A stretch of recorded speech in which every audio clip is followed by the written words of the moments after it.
சென்னையில் தனியார் குழுமம் சார்பில் நடைபெற்ற விழாவில் தேமுதிக பொதுச் செயலாளர் பிரேமலதா விஜயகாந்த், நடிகை அம்பிகா ஆகியோருக்கு இன்ஸ்பிரேஷன் விருது வழங்கப்பட்டது.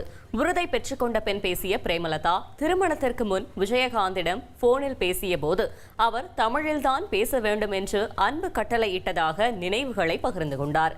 தற்காலத்தில் நாகரிகம் என்ற பெயரில் விவாகரத்து பெருகி வருவது கவலை அளிப்பதாகவும் அவர் கூறினார். ஃபர்ஸ்ட் அவரோட என்னை ஃபோனில் கனெக்ட் பண்ணாங்க ஆஃப்டர் என்கேஜ்மெண்ட். அப்போது ஃபோனில் கனெக்ட் பண்ணும்போது என்கிட்ட பேசணுன்னு ஹலோன்னு சொன்னார். எனக்கு என்ன பேசணும்னு தெரியல, ரொம்ப பயமாக இருந்தது. அப்போ நான் கேஷுவலாக தான் பேசினேன், ஹவ் ஆர் யூங்கன்னு.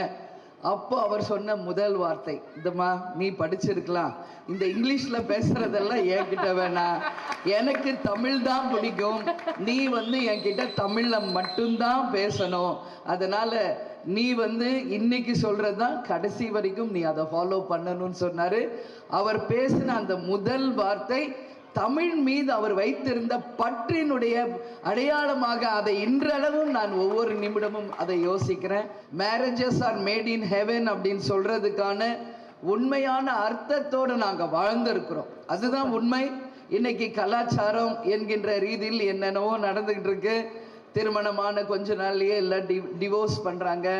அதெல்லாம் எனக்கு பார்க்குறப்போ உண்மையிலே ரொம்ப மனசுக்கு கவலையாக இருக்குது. ஈவன் எல்லாரும் திரையுலகில் பிரபலங்கள் whoever it is